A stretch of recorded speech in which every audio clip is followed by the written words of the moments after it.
ये भक्तों के जीवन में जो दुख की घटनाएं हैं, जो दुख दिखाई दे रहा है, उसके मूल में क्या तात्पर्य है, क्या उद्देश्य है। अब मानस के प्रारंभ में ही प्रसंग आता है, देवर्षि नारद के हृदय में अभिमान उत्पन्न हो गया। काम क्रोध लोभ को जीत लेने के पश्चात वे भगवान शंकर के पास जाते हैं। भगवान शंकर उन्हें उपदेश देते हैं, संकेत करते हैं कि आप इसका वर्णन भगवान विष्णु से न कीजिएगा। उन्होंने वर्णन किया और वर्णन करने के पश्चात फिर वो विश्व मोहिनी को देखकर कितने सम्मोहित हुए और किस तरह से उन्होंने विश्व मोहिनी को पाने के लिए भगवान से सुंदरता मांगी, कैसे भगवान ने उन्हें बंदर का रूप दे दिया। ये सारा प्रसंग कैसा है, बस सूत्र दिया गया और वही सूत्र एक वाक्य में था। क्या पार्वती जी ने जब सुना कि नारद जी महाराज को मोह हो गया, अभिमान हो गया, तो वो तो नारद जी उनके गुरु जी हैं। अरे क्या कह रहे हैं, नारद जी तो महान भक्त हैं, महान ज्ञानी हैं, तो ये नारद जी के जीवन में ऐसा कैसे हो सकता है। और तब गोस्वामी जी ने लिखा कि पार्वती जी के इस स्थिति को देख करके शंकर जी खूब हंसे। अभी तो इतना गंभीर वर्णन सुना रहे थे, उपदेश की चर्चा कर रहे थे। मान लीजिए शंकर जी के स्थान पर हम में वो आप में से कोई होता तो क्या करता।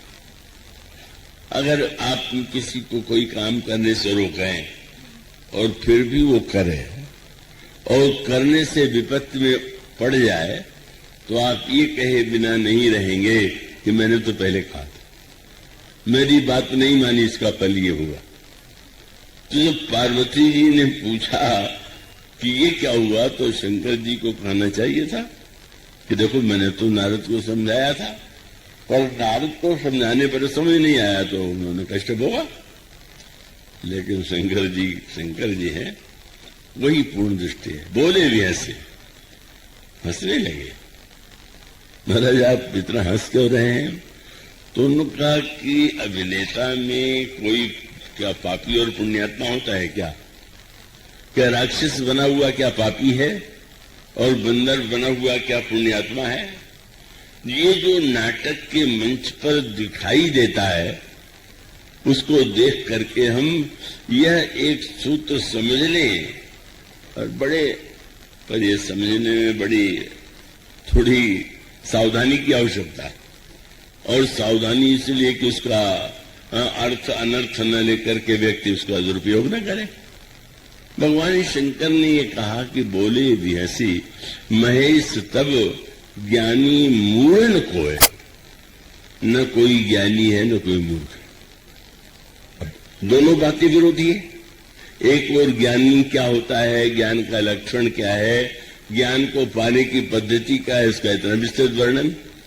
और शंकर जी एक वाक्य में समाप्त कर देते हैं, पार्वती न कोई ज्ञानी है न कोई मूर्ख है। तब बोले जे ही जस रघुपति करही जब सो तस तही सन हो। भगवान जिस समय जैसा कार्य लेना चाहते हैं, जैसा कराना चाहते हैं, तो उसी में कोई ज्ञानी और कोई मूढ़ दिखाई देता है।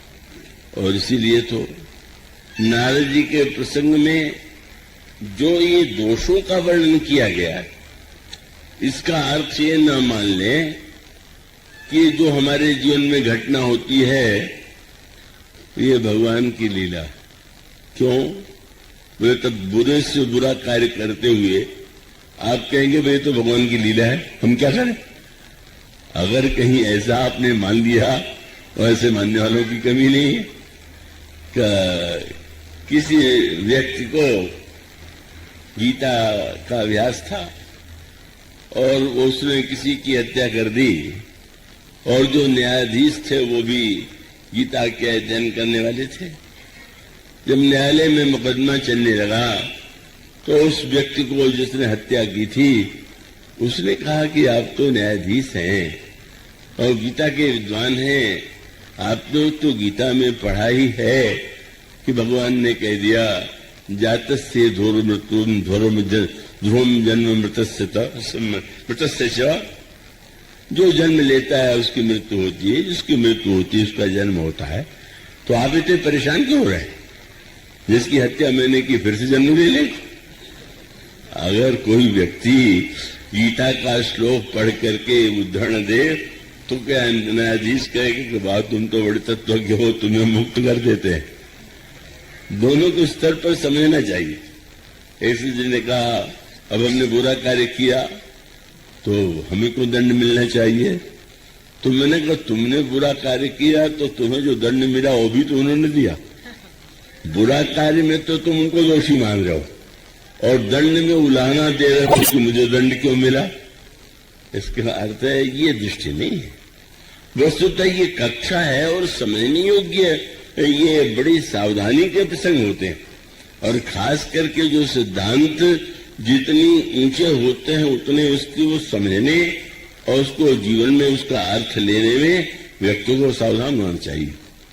अरे नारद जी के प्रसंग का जो इतना विस्तार है उसमें तो यह बताने की ही चेष्टा की गई है कि किस प्रकार से मनुष्य के जीवन में और बड़े से ऊंचे व्यक्ति के जीवन में अभिमान आ जाता है और अभिमान नहीं आना चाहिए। अभिमान में बड़ा दोष है और अभिमान के कारण नारद जी को इतना कष्ट उठाना पड़ा। तो उसको पढ़ करके उद्देश्य यही है कि हम अभिमान से बचने की चेष्टा करें।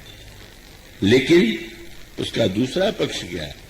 मानो शंकर जी ने ही नारद जी को रोका था कि नहीं ये जो आपने काम विजय का प्रसंग है मुझे सुना दिया पर विष्णु भगवान को न सुनाइएगा। और उन्हीं भगवान शंकर ने कह दिया न कोई ज्ञानी है न मूढ़। तो उसका अर्थ है कि एक ओर तो हमारा कर्तव्य है कि हम उस दृष्टि से देखें कि जिस दृष्टि से शंकर जी ने देखा या भगवान विष्णु ने देखा। अब नारद जी ने सुंदरता का वरदान मांगा, भगवान ने बंदर बना दिया और वो बंदर बनने के पश्चात उन्होंने दर्पण में तो अपना मुख देखा नहीं, मान लिया कि जब भगवान ने कही दिया है तो उन्होंने सुंदरता दे दी होगी। और उसके बाद स्वयंवर सभा में भगवान विष्णु स्वयं आए और जो राजकुमारी जो वस्तुतः वास्तविक नहीं थी, ये सब प्रसंग बड़े सांकेतिक हैं। उस प्रसंग को यो कहानी के रूप में नहीं पढ़ लेना चाहिए कि विश्व मोहिनी थी। विश्व मोहिनी का अर्थ है भगवान की माया, ये लिखा हुआ रामायण में।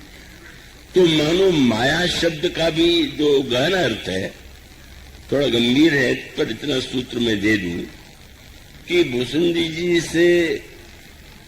जी ने जब ये वर्णन किया, गरुड़ ने कहा कि भगवान को युद्ध के क्षेत्र में बंधन में बंधा हुआ देख करके मुझे मोह हो गया। तो उस समय भूसुंडी जी ने ये कहा कि आपको यदि मोह हो गया है तो इसमें क्या आश्चर्य, मुझे भी ये मोह हो चुका है। और तब प्रश्न आया कि अगर बुरे व्यक्तियों के जीवन में मोह दिखाई दे और अच्छे भक्तों के जीवन में भी मोह दिखाई दे तो उन दोनों में क्या अंतर है? और तो वह एक सिद्धांत वाक्य है, वो वाक्य थोड़ा बहुत गंभीर होने से उतना उसको विस्तृत रूप से नहीं, केवल सूत्र रूप में उन्होंने कहा कि माया के भी दो रूप, और वो दो रूप का उन्होंने नाम दिया विद्या अपर अविद्या सुम। एक माया विद्या माया है और दूसरी अविद्या माया है। जो संसारी व्यक्ति है वो अविद्या माया से ग्रस्त दिखाई दे रहा है और जो भक्त हैं उनके जीवन में विद्या माया के द्वारा ऐसी स्थिति आती है। इसलिए रामायण के उत्तरकांड में आप यदि उसको गंभीरता से पढ़ते हो, जब कभी लोग पढ़ते हैं, उन्होंने कहा हर सेवक ही न व्याप अविद्या, हर प्रेरित व्यापित ही विद्या, ताते नासन होई दास कर, भेद भगति बाढ़े विहंग वर। की आवश्यकता नहीं। विद्या अविद्या का सूत्र यही कि नारद जी के जीवन में जो कुछ घटित हो रहा है वो वस्तुतः क्या सचमुच सत्य है क्या? और इसका अभिप्राय यह है कि गोस्वामी जी ने ये कहा कि जब भगवान विष्णु ने नारद जी के हृदय में मोह को देखा कि मोह का उदय हो गया है, तो उस समय उन्होंने निर्णय किया कि इस मोह को हमें नष्ट करना है। नारद मेरे भक्त हैं और भक्त के जीवन में यदि मोह आ जाए तो ये तो अभिमान आ जाए तो हमारा कर्तव्य है कि उसे मैं मिटाऊं। और तब वो जो नारद जी ने जिस नगर को रास्ते में देखा वो नगर क्या पहले से बना हुआ था क्या? ऐसा नहीं। वो स्वामी जी कहते हैं कि जब नारद जी वहां से जाने लगे तो श्रीपति निज माया तब प्रेरी, भगवान ने अपनी माया को बुला करके कहा जरा इस भक्त को नचा के तो दिखाओ। संसार के तो सभी जीव नाच ही रहे हैं, पर कभी कभी भक्तों को भी नचा के भगवान आनंद लेते हैं। अच्छा तो जरा दिखाओ अपना चमत्कार। और नारद जी ने मार्ग में वो देखा तो नारद जी के मन में ये बात आनी चाहिए कि इतने दिन विश्व भ्रमण में कभी ये नगर नहीं दिखाई पड़ा, आज कहां से आ गया? बस यही संदेह। जो नहीं था अगर दिखाई दे रहा है तो क्या सही है क्या? मानो इतना विचार अगर किसी के मन में आ जाए कि जो हम देख रहे हैं वो सही है, पहले था क्या, भविष्य में रहेगा क्या, और ये वृत्ति अगर आ जाती तो बात न थी। पर गोस्वामी जी ने एक बड़ा सुंदर शब्द चुना और उन्होंने शब्द सुना। अच्छा नारद जी के मन में अगर अभिमान आ गया था तो भगवान उनको उपदेश दे देते कि नारद अभिमान नहीं करना चाहिए। पर भगवान ने सोचा क्या कि उपदेश दे देंगे तो फिर वो भाषण में उतना आनंद नहीं है। तब भगवान ने कहा कि अब ऐसा करें कि मुनिकर हित मम कौतुक हो।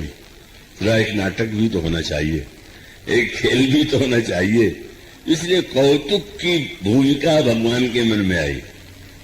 तो भगवान ने सोचा बस कौतुक कुछ बढ़े, और बढ़ने के लिए माया को प्रेरित कर दिया। माया का हाथ, वो नगर भी सही नहीं, माया उसका हाथ दे करके नारद जी ने जो समझा वो भी कुछ नहीं। नारद जी ने भगवान से सुंदरता मांगा और उसके बाद जब भगवान स्वयं आए और उस वो राजकुमारी ने गले में माला डाल दिया, जब चले गए भगवान लेकर के, तब बोले दुल्हन ले गए लक्ष्य निवासा, नृप समाज सब भयो निराशा। राजा निराश हो गए, बिल्कुल राजकुमार होंगे, विष्णु ने गले में जयमाल डाल दिया। इस सबसे दुख और क्रोध किसको हुआ? नारद जी। अन्यों को तो निराशा हो गई, पर नारद जी को क्रोध इसलिए आया, और इसीलिए जो भक्त होते कभी कभी उनको भगवान पर बड़ा क्रोध आ जाता है, क्योंकि वो मान लेते हैं कि हम भगवान के भक्त हैं तो भगवान को तो मेरी इच्छा पूरी करनी चाहिए। इसलिए नारद जी ने कहा अच्छा, जब रुद्रगणों ने कहा जब अपना मुंह जा करके शीशे में देखिए, और शीशा तो कहां खोजने जाते, सरोवर में उन्होंने अपना मुख देखा, तो फिर फरकत आधार कोप मन माही, अरे मैंने उनसे सुंदरता मांगी, नहीं कर देते, लेकिन मुझे बंदर की आकृति दे दिया, और संसार वाले मेरे ऊपर कितना हंस रहे होंगे, जगत मोर उपहास कराइए। और जब ये सोच करके कि सब लोग हंस रहे, जब भगवान ने ध्यान रखा था कि नारद जी के बंदर वाली शक्ल को कोई दूसरा न देख पावे, या तो वो देख पाए या रुद्रगण या विश्व मोहिनी देख पाई, लेकिन नारद जी को ही लगता है कि संसार बस मेरे ओर हंस रहा होगा, जगत मोर उपहास कराइए। अच्छा तो अब एक ही उपाय कि दे हो शाप कि मरी हूं जाइए, या तो मैं शाप दे दूंगा, स्वयं आत्महत्या कर लूंगा। अब अगर कोई व्यक्ति कहीं जाना चाहे और उसके उल्टे रास्ते पर जाए तो भगवान ने कहा कि वो तो रास्ता नहीं है। अब तुम मेरे लोक में जाना चाहते थे और जो उस समय क्रोध तुम्हें आ रहा है, तो तुम तो जानते हो कि क्रोध का मार्ग कहाँ ले जाता है। काम क्रोध मद लोभ सब नाथ नरक के पंथ, बीच ही पंथ मिले धनुजारी और संग रमा सोई राजकुमारी।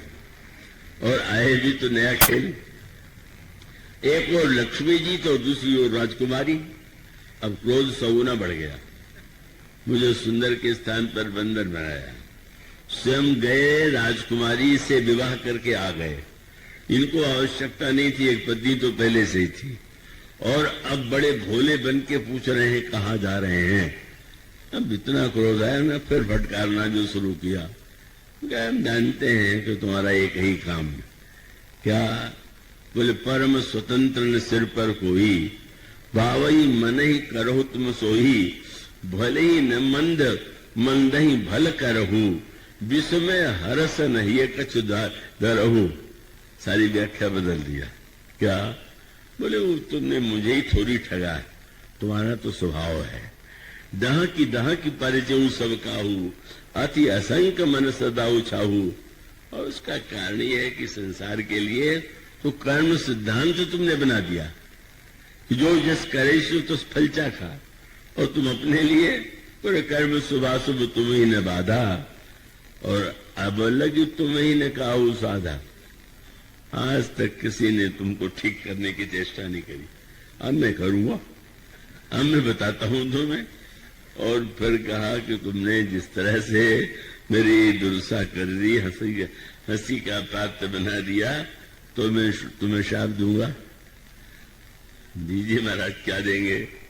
बोले एक तो ये कहा कि तुमने राजकुमार बन करके मेरा विवाह नहीं होने दिया, तो तुम्हें पत्नी के वियोग में बहुत दुख उठाना पड़ेगा। राजकुमार बनोगे पत्तर पत्नी के वियोग में दुख होगा। और तुमने मुझे बंदर की शक्ल दिया है, इसे बंदर ही तुम्हारी सहायता करेंगे। जब ये शब्द सुना तो बंदर क्या था? नारद जी तो क्रोध में शाप दे रहे थे, और किसी को शाप कोई मिले तो कितना दुखी हो जाता है। पर नारद जी के शाप को सुनकर के भगवान इतने प्रसन्न हुए, गोस्वामी जी जब उन्होंने कहा कि अब पंचम मोहि जौन धरि देहा, सोई तन धरो शाप मेहा, कभी आकृत तुम कीन हमारी, करी है किस सहाय तुम्हारी। तो साप शीश धरी, नारद जी का शाप सिर पर ले लिया। सिर पर क्यों? नारद जी ने कहा तुम्हारे सिर पर तो कोई है नहीं। तो भगवान ने कहा रे भाई, भक्तों का तो वरदान ने शाप भी मेरे सिर पर आप जो दे रहे हैं। और सांप शीश धर हरस ही है, बहुत प्रसन्न हो गए। जिसने शाप दिया उससे अधिक उल्टा हो गया, भगवान तो बड़े प्रसन्न हो रहे। नारद जी को आश्चर्य हुआ, इतने प्रसन्न क्यों हो रहे? तो भगवान ने कहा कि मैं ये सोच करके आज हर्षित हो रहा हूं कि संत और साधु कैसे हुआ करते हैं। क्या? बोले ये संतों का लक्षण माना जाता है कि जो किसी का अपकार कर ही न सके, जो दूसरे को कष्ट दे ही नहीं। तो तुमने तो क्या यही तुमने साफ दिया है? क्या तुमने कही कुमार तुम बनोगे, तो आपने तो वरदान दे दिया। संसार में हमें तो तुम कह सकते तुम दरिद्र बन गए, तुमने कह दिया राजकुमार। और तुमने जब ये कहा कि मेरा विवाह नहीं होने दिया इसलिए पत्नी के वियोग में तुम्हें दुख होगा, तो तुमने तो वरदान दे दिया। क्या? अगर तुम सचमुच दुख देना चाहते तो कह देते कि तुम्हारा विवाह भी नहीं होगा। पर जब तुमने कह दिया कि पत्नी के वियोग में दुखी होगे, तो तुमने कह ही दिया कि विवाह जरूर होगा। तो ये तो हर तरह से तुम्हारा वरदान तो बड़ा आनंददायक। और तब सूत्र आया। मानो सूत्र क्या है कि एक और यह सब कुछ भगवान का कौतुक है, और कौतुक के लिए शंकर जी पूरी कथा सुनाते हैं, अभिमान की बुराई बताते हैं, अभिमान से बचने का उपाय बताते हैं, और अंत में वही बात लड़कपन में मुझे याद है,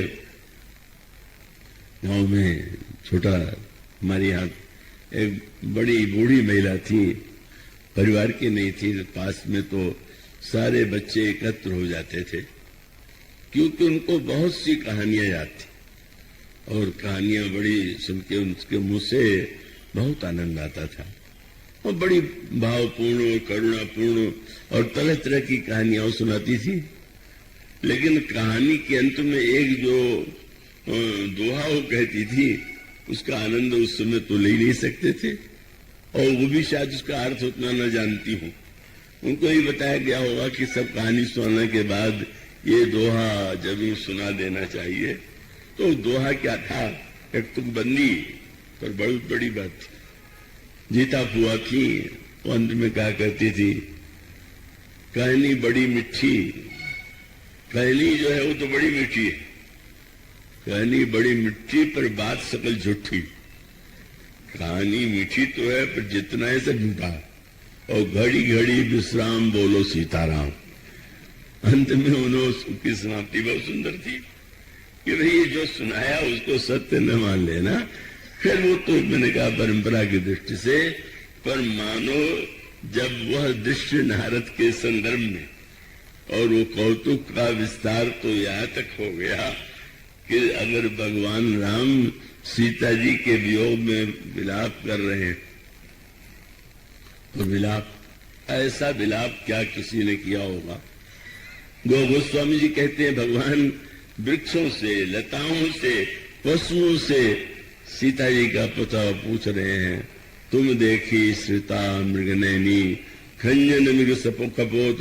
इस तरह से भगवान राम इतना रुदन कर रहे हैं, इतना विलाप कर रहे हैं, और तब लक्ष्मण जी बार बार उनको समझा रहे हैं, महाराज धैर्य धारण कीजिए।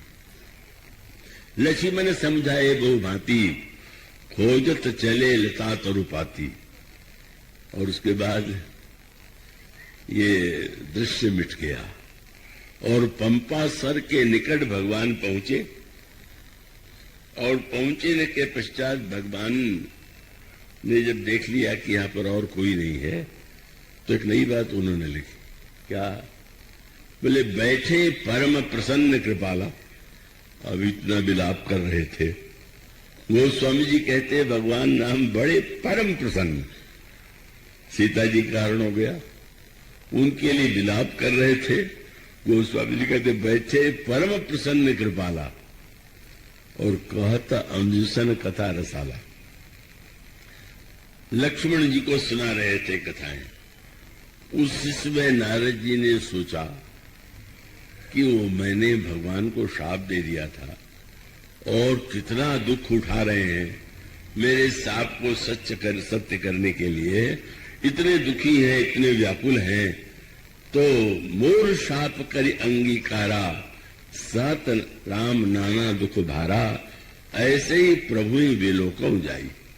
जैसे भगवान के इस रूप को तो जाकर के देखे, सो भगवान को जो ही पता लगा कि नारद आने वाले, तो क्या हुआ, जैसे रंगमंच पर आपने घटनाओं को देखा और देख करके आप बिल्कुल तदाकार हो गए हो। वो कलकत्ते की प्रसिद्ध घटना जिसमें बंगाल के प्रसिद्ध विद्वान ईश्वर चंद्र विद्यासागर मिनर्वा थिएटर में नाटक देख रहे थे, उसमें अंग्रेजों के अत्याचार का जो दृश्य दिखाया जा रहा था, बहुत पुराने समय की बात है। उसमें एक अभिनेता वो अंग्रेज बना हुआ था, और दूसरा एक भारत का दरिद्र नागरिक था। और जब वो अत्याचार का दृश्य देखा विद्यासागर ने, तो इतना क्रोध आया कि पैर से जूता निकाल करके उस अभिनेता के मुंह पर मार दिया। अब चारों ओर सनसनी फैल गई, ये क्या हुआ, कैसे हुआ।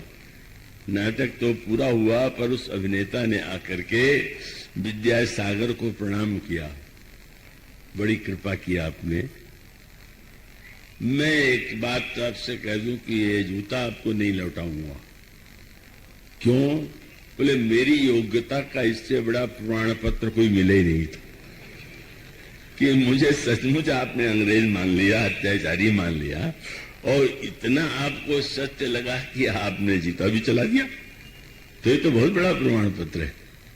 वो स्वामी जी ने क्या कहा कि नारद जी तो ये अब पर्दा गिर गया हो, और जिन अभिनेताओं को अभी लड़ते झगड़ते देख रहे हूं वही अकेले में बैठे हुए तो क्या पर्दे की आड़ में भी लड़ते झगड़ते मिलेंगे क्या?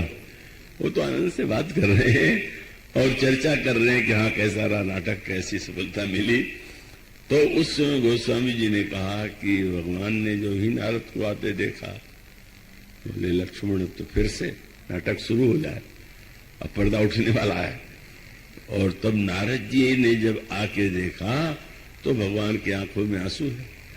बोले विरहवंत भगवंत ही देखी, नारद उर्भा सोच भी सीखी। अरे देखो तो भगवान कितने दुखी हैं। और गोस्वामी जी ने कहा कि फिर नारद जी ने भगवान की स्तुति किया, और स्तुति करने के बाद उन्हें लगा कि भगवान प्रसन्न हो गए। विनती बहुविधि, नारद जी ने भगवान की प्रार्थना किया और प्रार्थना सुन के लगा कि भगवान प्रसन्न हो गए। न वो पहले दुखी थे न प्रसन्न हो गए।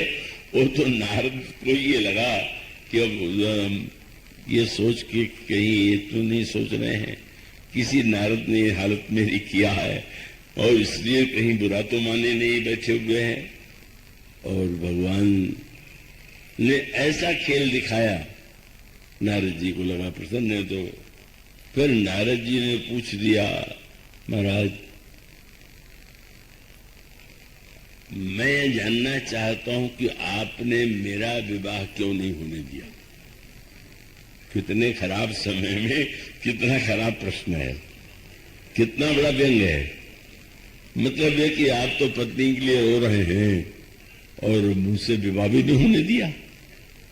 और आपका कैसा विचित्र कार्य है कि शंकर जी ने आपसे, और शंकर जी ने कहा सारे देवताओं से कि मैं विवाह नहीं करूंगा, और आपने प्रकट होकर के कहा नहीं विवाह कर लो, और मैं विवाह करना चाहता था तो आपने होने नहीं दिया। ये कैसा आपका व्यवहार? पर प्रश्नोत्तर का आनंद कितना सुंदर था, वो गाना सुनने लगे। और नारद से उन्होंने कहा, नारद दो तीन बातें भगवान ने कही। एक तो उन्होंने कहा ज्ञानी मेरा बड़ा लड़का है, बालक, और भक्त मेरा छोटा बालक है।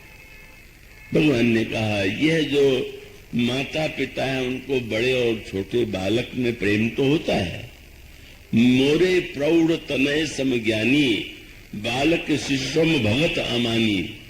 और तब बालक की चिंता माँ को सदा बनी रहती है, और बड़े बालक के बारे में होता है कि ठीक है ये अपना भला बुरा जानता है। तो नारद भगवान शंकर तो बड़े पुत्र कह लो और तुम छोटे पुत्र। बड़े लड़के कभी कभी कहते हैं विवाह नहीं करेंगे, तो घर वाले पिता कहते नहीं जरूर करना चाहिए। पर छोटा बच्चा बारात को देखे, बाजा बजता हुआ देखे तो बहुधा कह देगा हमारा विवाह कब होगा। उस बेचारे को विवाह का दृश्य इतना अच्छा लगा। और अगर कहीं उस बच्चे से पूछ दिया जाए कि तुम विवाह किससे करोगे, तो उसे पता नहीं कि कहाँ विवाह होता है कहाँ नहीं होता है। वो तो घर की किसी कन्या का, पड़ोस की किसी कन्या का नाम लेगा, उससे मेरा ब्याह करा दो। बोले नारद तुम छोटे बच्चे हो, शंकर जी बड़े बच्चे थे, विवाह नहीं करते थे, तो विवाह कराना ठीक ही था।